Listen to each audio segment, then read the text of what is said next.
পথ চলি। আমরাও হিন্দু, আমাদেরও গায়ে কষ্ট হয়। আমার বাংলাদেশে যখন হিন্দুত্বের উপরে অত্যাচার হয়। আমরা নিষ্ঠাবান হিন্দু, সনাতন সংস্কৃতি, ভারতীয় সংস্কৃতিকে বিশ্বাস। এই শুভেন্দু আমার সামনে কুরবানির দিনে 1 বাটি না 2 বাটি না 3 বাটি গরুর গোশত খেয়েছে। কিরে দাদা, ঘটনা কিন্তু ঘটে গেছে, খবর কিন্তু পাইয়ে গেছি, দেশবাসী খবর কিন্তু পাইয়ে গেছে। তলে তলে কুরবানির সময় গরুর গোশত বাটি ভরে খান, হ্যাঁ? আর সেই গরু পাললে ভারতীয় মুসলমানদের দোষ। গরুর গোশত খাওয়ার সময় খুব ভালো লাগে।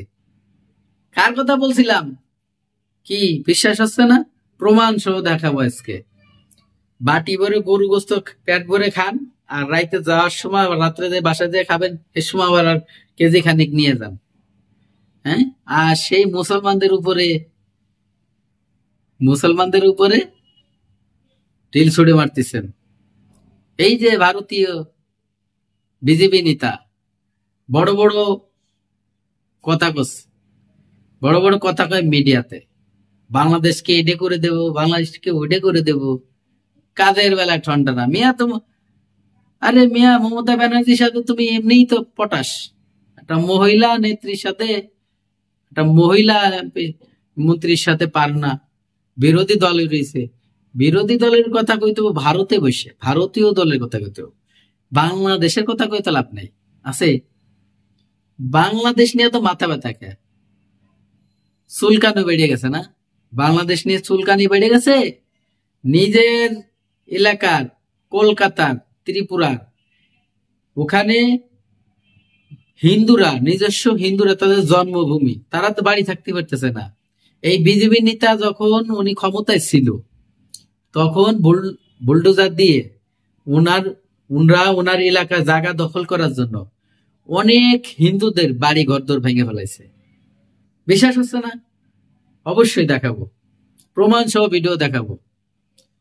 উনি উনার জায়গা দখল করার জন্য, যেমন আমাকে বাংলাদেশের কিছু কিছু এমপিরা ছিল, খালি যে উন্ডা করে তাও না, বাংলাদেশেও করছিল। আরে বাংলাদেশে এমন নেতা ছিল, সরকারি জায়গা দখল করে বাড়ি করেছে, সরকারি জায়গা দখল করে মার্কেট করছে, সরকারি জায়গা দখল করে বাজার করে ফেলাইছে, কোটি কোটি টাকা ইনকাম করছে, এখন মরে গেছে কদিন পরে। আর এখন তো অনেক নেতা মন্ত্রীরা জেলখানায়। যাক, যে কথা বলতেছিলাম বিজেপি নেতার কথা, ভারতের যারা খাঁটি হিন্দু, মানে পূর্বপুরুষ ধরে তারা তার বাপ দাদা ওখানে জন্মগ্রহণ করছে, তারা বাংলাদেশে তো বাড়ি যায় নাই। বুঝতাম যে বাংলাদেশে তো যাই জায়গা যোগ্য কিনে বাড়ি করছে, তাদের জমির কাগজপত্র ঠিক নাই, তারা হয়তো যাইয়ে ভেঙে ফেলছে, বাড়ি ঘর উড়ে উচ্ছেদ করে দিছে।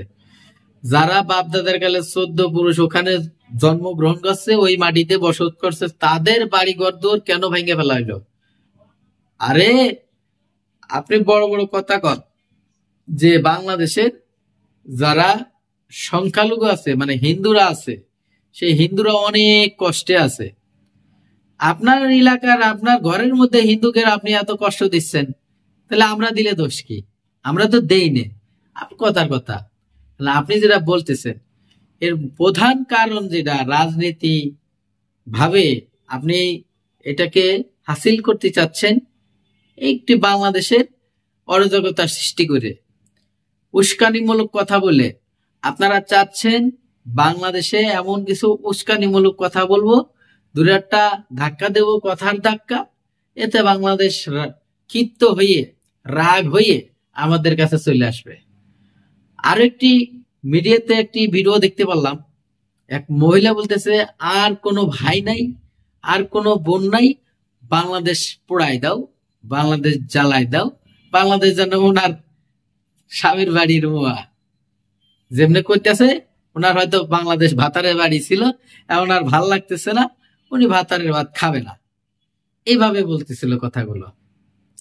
আরে দিদি, আপনারা যে ইসকন নেতাকে ধরার পরে যে আপনাদের চুলকানি উঠে গেছে, বিশেষ করে চুলকানি এই কিছু কিছু মহিলাদের উঠে গেছে। কারণ মহিলাদের তো উঠারই কথা, কারণ ইসকনের এই নেতা, আরে কি লুচ্চা রে ভাই, হ্যাঁ, একাধিক নারীর সাথে মিলামিশা করেছে, তার হাতের থেকে পুরুষ ছেলে বাদ যায় নাই। তাহলে কত বড় জঘন্য লম্পট চরিত্র মানুষ ছিল।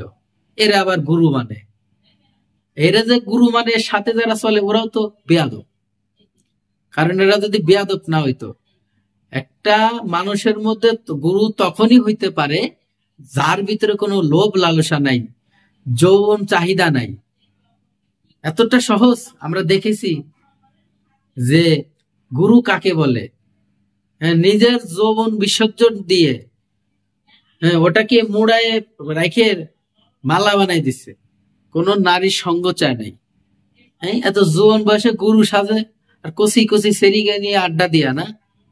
আর কিছু কিছু মহিলারা আছে উনাকে সাপোর্ট করে, যারা ওনার কাছে যাইয়ে মানে ওনার পরিস্থিতিটা পাইছে, উনাকে তারা বেশি বেশি সাপোর্ট করে। প্রিয় দর্শক, সবাই ভালো থাকবেন, সুস্থ থাকবেন। আজকের মতো ভিডিওটি এখানে শেষ করছি।